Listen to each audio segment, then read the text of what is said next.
তো অনেকটা বেলা হয়ে গেছে, আজকে রবিবার, তার জন্য রবিবারে সবাই দেরি করে উঠি। তো কিছুদিন থেকে এমনি তো দেরি করে ওঠা হচ্ছে, তাড়াতাড়ি ঘুম থেকে ওঠা হচ্ছে না। একদিন যদি 6টার সময় টের পাই তাহলে প্রতিদিন 6টার সময় টের পাই, একদিন যদি দেখা গেছে 7টার সময় টের পাই তাহলে প্রতিদিন 7টার সময় টের পাই।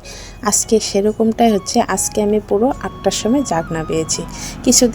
বেশ কিছুদিন থেকে ঠান্ডার জন্য স্কুলের টাইমটাও চেঞ্জ করে দিয়েছে, 10টা থেকে ক্লাস, তো 9:30 পৌনে 10টাতে স্কুলে দিয়ে আসি, তো তার জন্য দেরি করে ওঠা হচ্ছে। ঠান্ডাটাও প্রচুর দিয়েছে, তো এখন আর সকালে জাগনা পাই না। কিছুদিন আগে তো সকালবেলা করে মর্নিং ওয়াক করছিলাম, 4-5টার সময় জাগনা পেতাম, এখন আর তা হয় না। তো সকালে ছেলে উঠে ওকে বলছিলাম তুমি একটু বিছনায় বই নিয়ে বসো, তো বিছনায় বই পড়ছিল।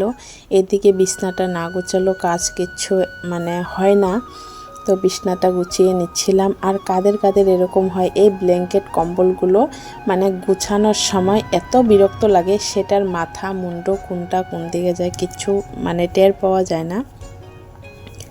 আর এদিকে নিচে আমি কম্বলটা পেরে নেই, কারণ রাত্রে ভীষণ ঠান্ডা লাগে, সেই কম্বলটা পারলে পরে ভালো গরম ধরে, তার জন্যই হয়তো দেরি করে ওঠা হচ্ছে। আর এমনি বিছনার চাদরে সেই দিকে একটু কাট দিলে এদিকে কাট দিলে পুরো ঠান্ডা চ্যাংচ্যাঙা হয়ে থাকে, তার জন্য কম্বলটা পেরে নেই। তো বিছনাটা গুছিয়ে আমি বললাম ছেলেকে যে তুমি এখন পড়তে বসো, আমি কাজগুলো সেরে নিই। তো টেবিলটাও দিয়ে দিলাম। এদিকে ঘরটরগুলো এখন ঝাড় দিব। আজকে আবার একটা কাকুর বাড়িতে নিমন্ত্রণ আছে, যে আমাকে বলছিল আজকে খাওয়া দাওয়া ওদের বাড়িতে করব। তার জন্য সকালবেলা একবার ফোন করে দিয়েছে, তো উঠছি তো দেরি করে, এখন তো বাড়ির কাজগুলো তো সেরে যেতে লাগবে।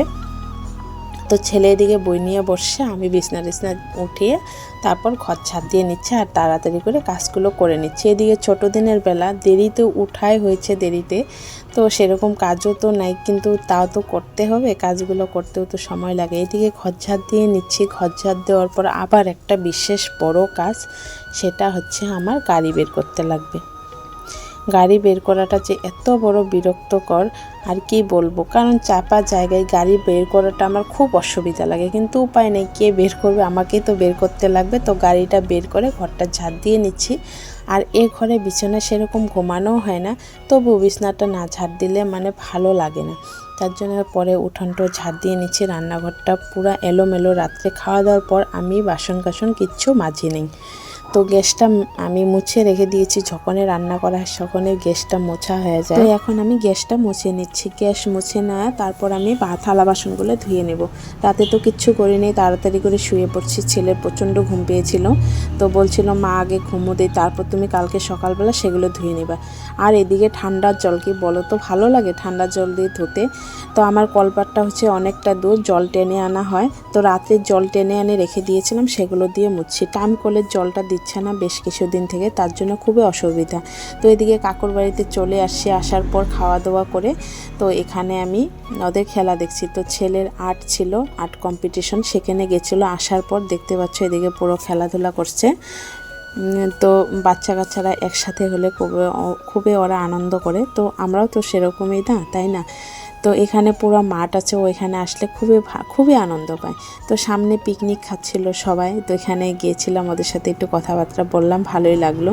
তো আর্ট কম্পিটিশন থেকে আসার পর ও খেলাধুলা করছে। তো এদিকে গাছে দেখতে পাচ্ছ কি সুন্দর বড়িগুলো ধরেছে, সেই গাছটা যদি আমাদের এদিকে হতো একটা বড়ও থাকতো না।